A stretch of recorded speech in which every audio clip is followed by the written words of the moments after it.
आगम रेखाएं, इसको इंग्लिश में रेवेन्यू लाइन्स बोलते हैं।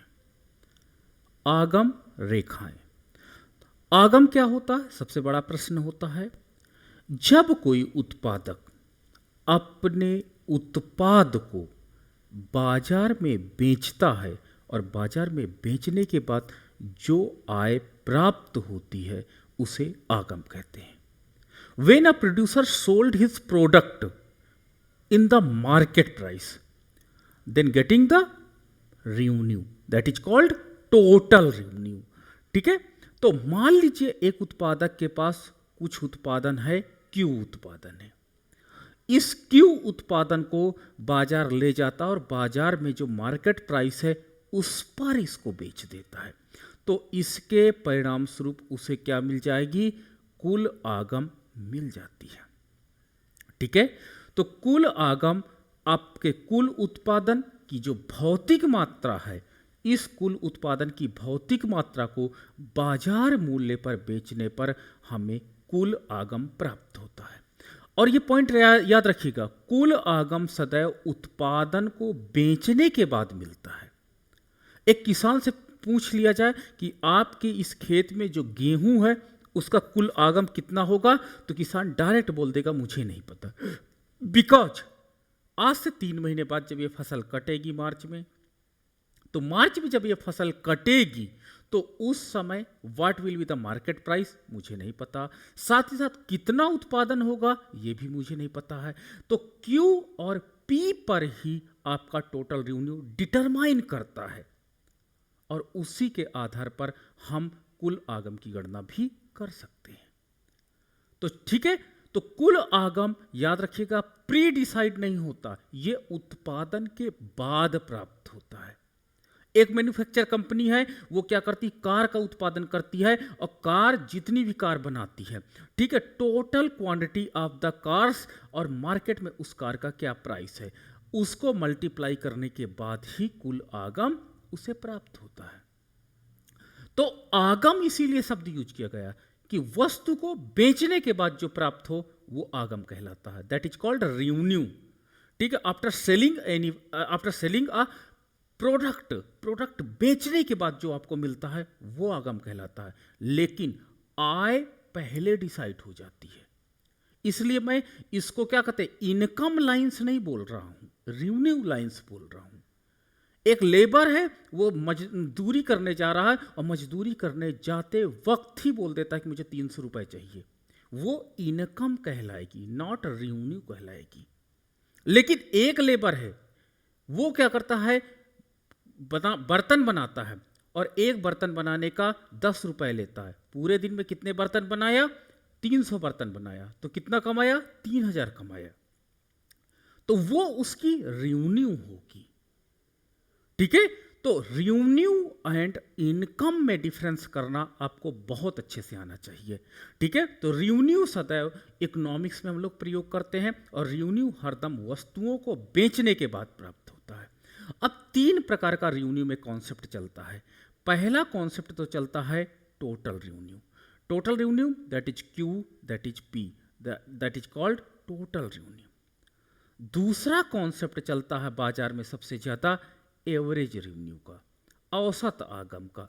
औसत आगम निकालने के लिए कुल आगम को यदि उत्पादन की इकाइयों से हम विभाजित कर देते हैं तो औसत आगम प्राप्त हो जाता है।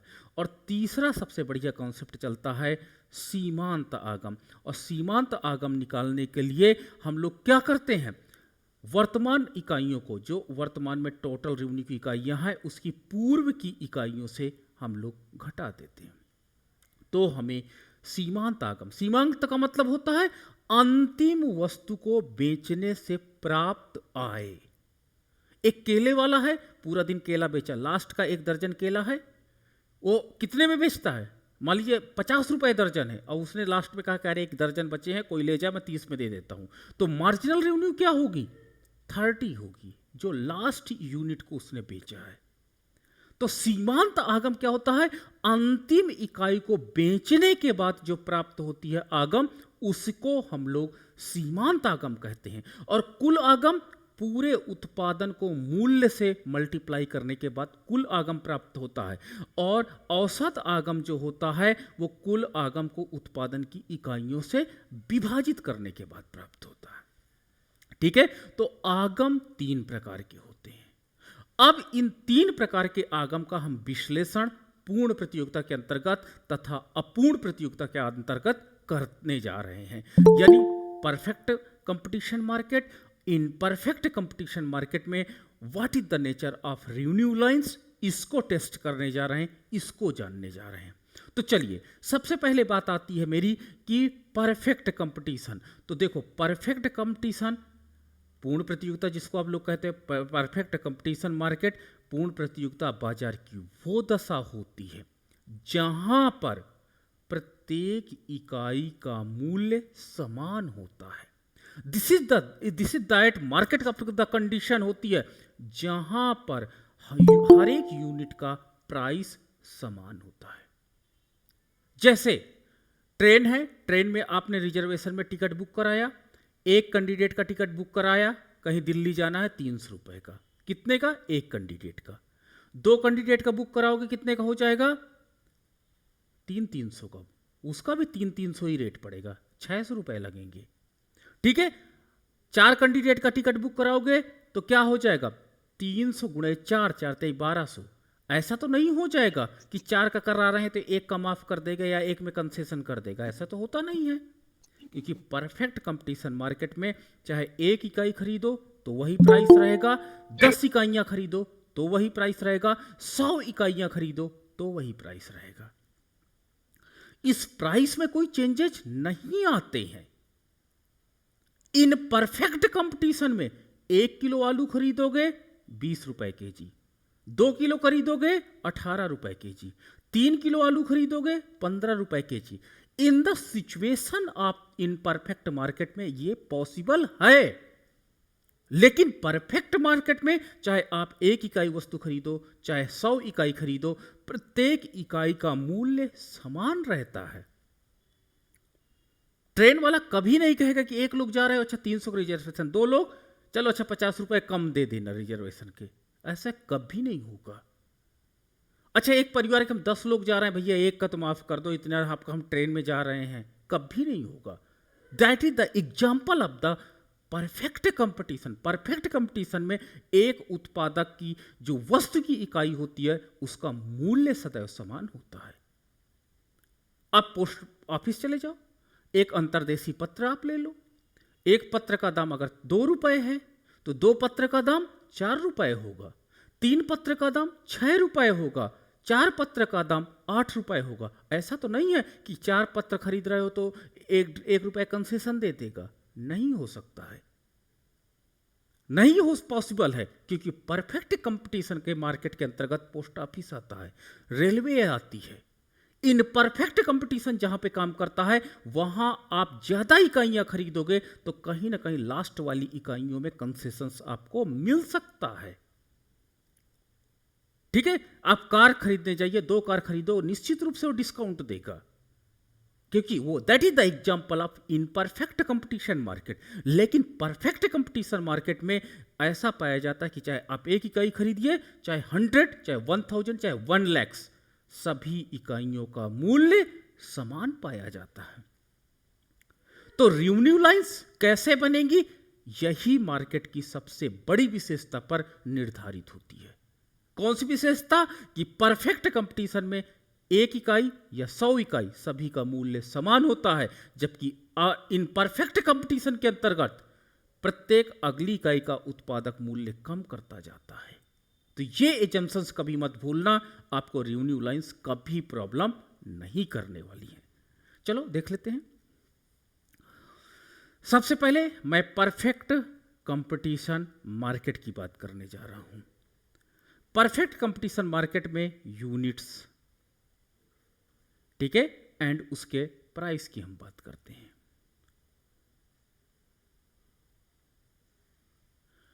मैं 1 इकाई वस्तु खरीदना चाहता हूं, कोई वस्तु है वो 10 रुपए की है, मैं कहता हूं मुझे 2 इकाइयां चाहिए, तो वो कहता रेट क्या रहेगा? 10 रुपए ही रहेगा, चाहे आप 1 खरीदो चाहे 2 खरीदो, 2 खरीदो, क्योंकि हम परफेक्ट कंपटीशन के अंतर्गत आते हैं और परफेक्ट कंपटीशन में वस्तु के मूल्य में परिवर्तन नहीं पाया जाता है।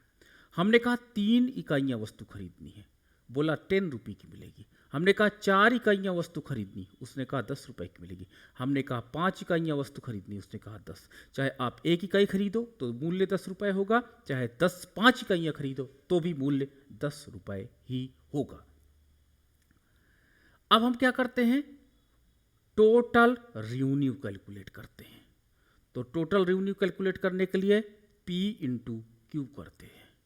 P इंटू क्यू करने में 10 1 जा 10, 10 2 जा 20, 10 3 जा 30, 10 4 जा 40, 10 5 जा 50। तो ये टोटल रेवेन्यू होगा। अगर 1 इकाई किसी उत्पादक की बिकती है तो कितना मिलेगा, 10 रुपये। अगर 2 इकाइयाँ बिकती हैं तो कितना मूल्य मिल जाएगा टोटल रेवेन्यू, 20 इकाइयाँ। अगर 3 इकाइयाँ बिकती हैं तो कितना मिल जाएगा, 30। 4 इकाइयाँ बिकती हैं तो कितना मिलेगा, 40। 5 इकाइयाँ बिकती हैं तो कितना मिलेगा, 50। तो ये टोटल रेवेन्यू है। चलो एवरेज रेवेन्यू क्या है, कैसा होगा, तो एवरेज रेवेन्यू बराबर होता है TR/Q होता है। तो चलो टोटल रेवेन्यू को यूनिट से डिवाइड, 10/1 10 हो जाएगा, 20/2 10 हो जाएगा, 30/3 10 हो जाएगा, 40/4 10 हो जाएगा, 50/5 10 हो जाएगा। तो लो औसत आगम का मान 10 10 10 ही प्राप्त हो जाता है। चलो सीमांत आगम कैलकुलेट करते हैं। सीमांत आगम कैलकुलेट करने के लिए हमने क्या आपको नियम बताए थे कि टोटल रेवेन्यू में से पूर्व की इकाइयों से माइनस कर दो। तो इसके पूर्व 0 है तो 10 को से 0 को मैंने माइनस किया तो कितना मिला, 10। फिर 20 में से 10 को माइनस किया 10, फिर 30 में से 20 को माइनस किया 10, फिर 40 में से 30 को माइनस किया 10, फिर 50 में से 40 को माइनस किया 10। तो सीमांत आगम भी 10 10 10 ही प्राप्त हुई है। अब बहुत केयरफुली ध्यान से देखना, एक मैं आपको मैजिक यहां सिखाने जा रहा हूं। आप प्राइस को देख लो, क्या है, 10 10 10। एवरेज रेवेन्यू क्या है, 10 10 10। मार्जिनल रेवेन्यू क्या है, 10 10 10 10। तो अब रिजल्ट हमारे क्या आए कि price is equal to average revenue and average revenue is equal to marginal revenue. यानी रिजल्ट क्या मिला कि जो आपका प्राइस है प्रोडक्ट का P, वो एवरेज रेवेन्यू के बराबर है और वही मार्जिनल रेवेन्यू के बराबर है। यानी परफेक्ट कंपटीशन में सदैव ये कंडीशन व्याप्त होगी, सदैव ये सिचुएशंस पाई जाएगी, क्योंकि परफेक्ट कंपटीशन में प्रत्येक इकाई का मूल्य समान पाया जाता है। तो ये प्रश्न हरदम इंटरव्यू में पूछा जाता है, what is the reason for P is equal to AR is equal to MR। तो आप डायरेक्ट आंसर उसका देना, बिकॉज ऑफ एवरी जितनी यूनिट्स ऑफ द कमोडिटी होती in the perfect competition that have the identical price value. Price जो होता है उनका समान पाया जाता है, इसलिए ऐसा होता है। तो परफेक्ट कंपटीशन में कभी भी परफेक्ट कंपटीशन की बात आएगी तो परफेक्ट कंपटीशन में ये पॉइंट आपको इंपॉर्टेंट है एंड नोटेबल है कि वहां पर प्राइस का मान एवरेज रेवेन्यू के मान के और मार्जिनल रेवेन्यू के मान के सदैव बराबर रहेगा, और यही आपका डिमांड वक्र के भी बराबर रहेगा, क्योंकि प्राइस लाइन को ही मांग रेखा कहते हैं। ठीक है, लेकिन टोटल रेवेन्यू ध्यान से देखिएगा, टोटल रेवेन्यू सदैव क्या होता है, ऊपर की ओर बढ़ता जाता है। यानी टोटल रेवेन्यू 10 से 20, 20 से 30, 30 से 40, 40 से 50 हो गया। तो टोटल रेवेन्यू कंटिन्यू बढ़ता चला जाता है, लेकिन कभी भी ये मैक्सिमम नहीं होता है, ये कभी भी मैक्सिमम नहीं होता है। ये पॉइंट याद रखिएगा। अगर कोई पूछ ले कि क्या कुल आगम अधिकतमीकरण की स्टेज आती है परफेक्ट कंपटीशन में, तो your answer should be no. नहीं, परफेक्ट कंपटीशन में कभी भी उत्पादक का आगम अधिकतम हो ही नहीं सकता है, वो अपनी रेवेन्यू को मैक्सिमाइज कर ही नहीं सकता है। ये पॉइंट बहुत इंपॉर्टेंट हो जाता है। ठीक है, डायग्राम क्या होगा, चलिए लेट्स चेक।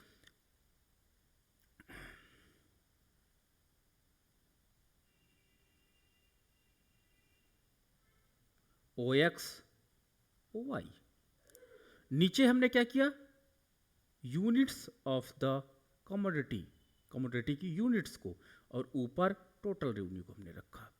तो जो डायग्राम आपका प्लॉट हुआ वो आपका 45 डिग्री का टोटल रेवेन्यू कर्व बन गया। ये बताता है कि अगर आपने एक इकाई का उत्पादन किया, Q1 एक इकाई का उत्पादन किया, तो टोटल रेवेन्यू कितनी थी, 10 थी। अगर आपने 2 इकाई का उत्पादन किया तो टोटल रेवेन्यू बढ़कर के कितनी हो गई, 20 हो गई। अगर आपने 3 इकाई का उत्पादन किया तो टोटल रेवेन्यू बढ़कर कितनी हो गई, 30।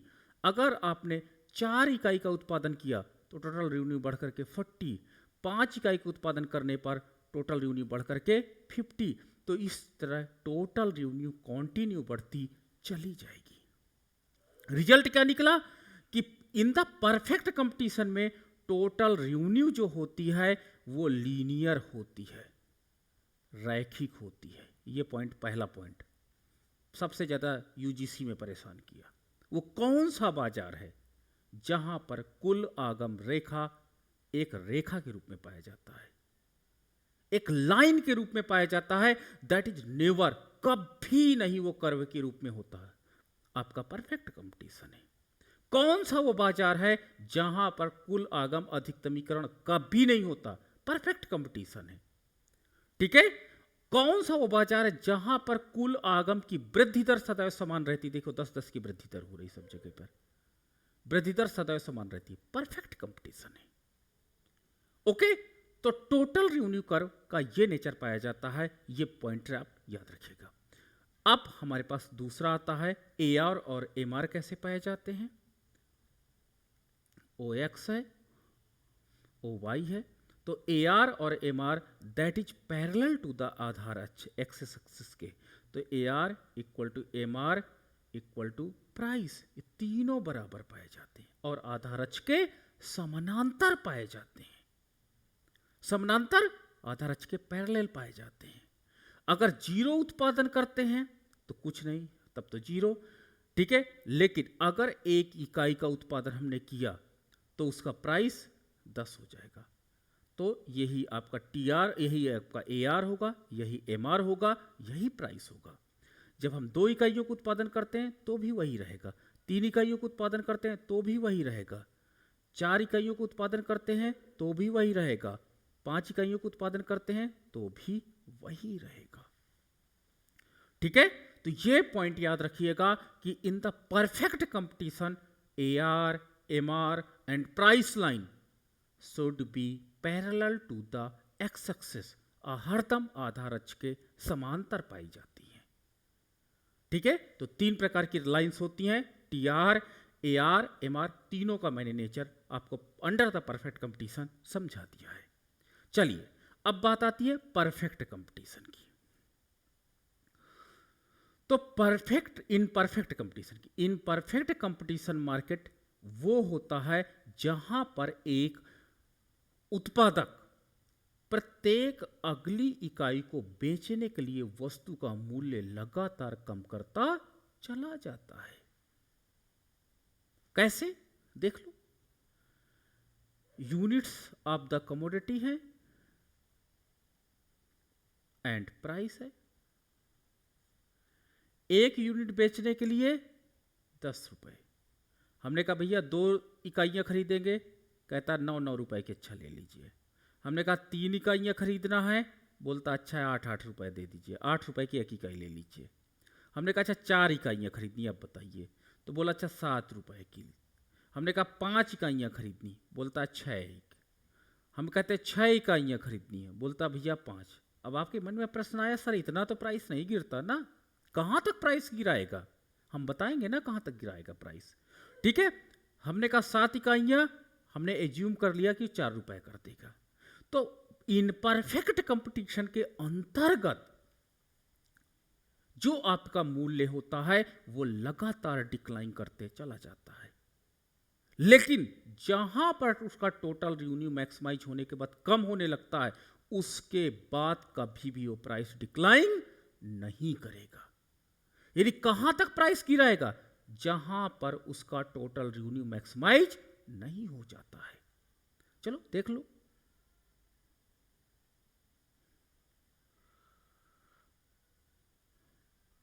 Total revenue P into Q, calculate करो।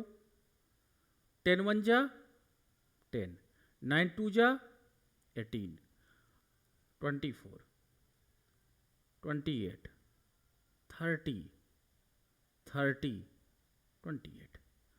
अब देखो, एक से लेकर के वो 5वीं इकाई तक तो मूल्य गिराता है, 6 रुपए कर दे रहा है। 6वीं इकाई पर ही वो घर गिरा देता है, प्राइस 5 रुपए कर देता है, क्योंकि इसका टोटल रेवेन्यू कम नहीं होता है। लेकिन जैसे ही वो 7वीं इकाई 4 रुपए में बेचने का प्लान बनाता है, उसका टोटल रेवेन्यू कम हो जाता है। तो एक उत्पादक कभी भी 5 रुपए से नीचे अपना वस्तु का मूल्य नहीं रखेगा। ठीक है, तो कभी भी एक उत्पादक प्राइस डिक्लाइन तो करेगा, लेकिन उस पॉइंट तक डिक्लाइन करेगा जहां पर उसका जो प्राइस है वो 5 रुपये पर यूनिट से नीचे ना आने पाए, क्योंकि उसका टोटल रेवेन्यू यहां से कम हो जाएगा। कोई उत्पादक अपने आगम को कम नहीं करना चाहेगा। अब इसी प्रकार हम लोग एवरेज रेवेन्यू की बात करते हैं, तो एवरेज रेवेन्यू बराबर टोटल रेवेन्यू बाई क्यू। तो टोटल रेवेन्यू बाई क्यू, तो देख लो 10 में से 1 करते हैं डिवाइड, तो 10, 2 तो 9, फिर 8, फिर 7, फिर 6, फिर 5 एंड फिर 4। तो देखो एवरेज रेवेन्यू कंटिन्यू डिक्लाइन होता चला जाता है। अब आती है मार्जिनल रेवेन्यू की बारी। तो मार्जिनल रेवेन्यू लाइंस कैसी होंगी? मार्जिनल रेवेन्यू लाइन 10, 18 में से 10 माइनस किए 8, 24 में से 18 माइनस किए तो 6, 4, 2, 0, -2। तो देखो औसत आगम गिरता हुआ प्राप्त होता है और सीमांत आगम भी गिरता हुआ प्राप्त होता है। अब देखो रिजल्ट क्या बताता है, रिजल्ट क्या डिफाइन करता है, देख लो थोड़ा सा, कि जो प्राइस है और एवरेज रेवेन्यू है, वो देखिए टेबल, उनका मान समान है।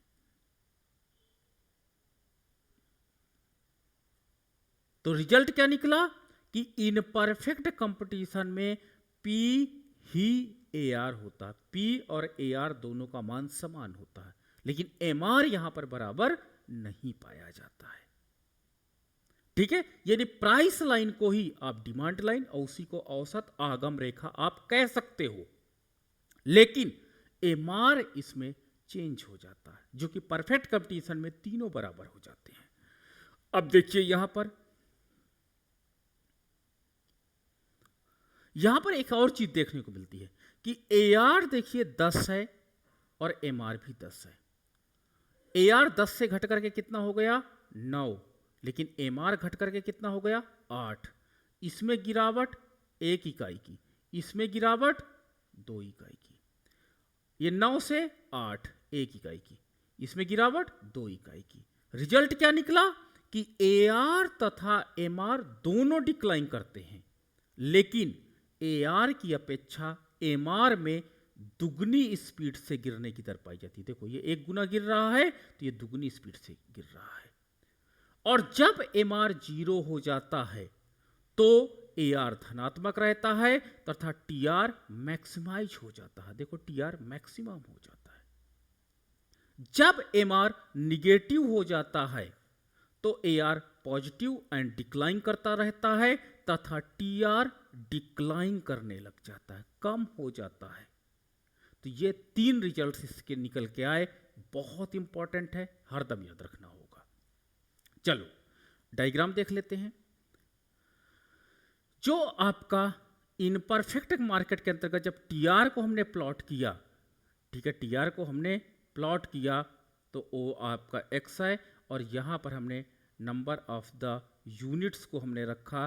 तो जब हमने इसको प्लॉट किया तो प्लॉट करने के बाद कुछ ऐसा प्लॉटेशन आया कि टीआर जो होता है, टीआर लाइंस वो क्या करती है, तेजी से उठती है, फिर डिक्लाइन रेट से उठती है, और डिक्लाइन रेट से उठने के बाद गोइंग ऑन मैक्सिमा अधिकतम होती है, और अधिकतम होने के बाद क्या होती है, गिरने लगती है। तो इन परफेक्ट कंपटीशन में मैक्सिमा आपको मिल जाता है, यानी एक उत्पादक अपने आगम को अधिकतम कर लेता है। एक उत्पादक अधिकतम उत्पादन को आसानी से कर लेता है, ठीक है, यानी कितनी इकाइयों का उत्पादन करेगा, ओ क्यू वस्तुओं का उत्पादन करेगा, और ओ क्यू वस्तुओं को उत्पादन करने पर उसका टोटल रेवेन्यू मैक्सिमाइज हो जाएगा। लेकिन अगर इससे ज्यादा उत्पादन करता है, कितना, अगर वो 6 इकाई से ज्यादा उत्पादन करता है, 0.6 क्यू बराबर 6, तो उसका कुल उत्पादन डिक्लाइन करना चालू कर जाएगा। और एक उत्पादक का उद्देश्य सदैव और सदैव क्या होता है, कुल आगम को अधिकतमीकरण करना। तो एक उत्पादक अपने कुल आगम को अधिकतमीकरण करना चाहता है, इसलिए वो टोटल रेवेन्यू को कभी गिरने नहीं देना चाहता है, इसलिए वो इतना उत्पादन करेगा जहां पे उसका टोटल रेवेन्यू मैक्सिमाइज हो जाएगा। Okay, now the next.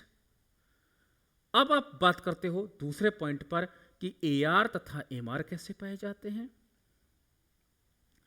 तो जो आपका एआर होता है वो नीचे की ओर गिरता है, जो आपका एमआर होता है ये भी नीचे की ओर गिरता है, दोनों नीचे की ओर गिरते हैं, लेकिन एआर की अपेक्षा एमआर दुगनी स्पीड से गिरता है।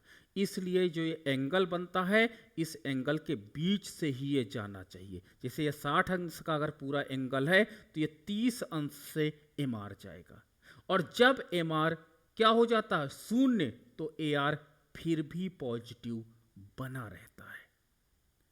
और आपकी जो एआर रेखा है वही आपकी प्राइस लाइन भी कहलाती है। एआर रेखा को ही, चाहे वो परफेक्ट कंपटीशन हो चाहे इनपरफेक्ट कंपटीशन हो, दोनों बाजारों में, ठीक है, दोनों बाजारों में किस नाम से जाना जाता है, दोनों बाजारों में उसे मूल्य रेखा, मांग रेखा या औसत आगम रेखा के नाम से जाना जाता है।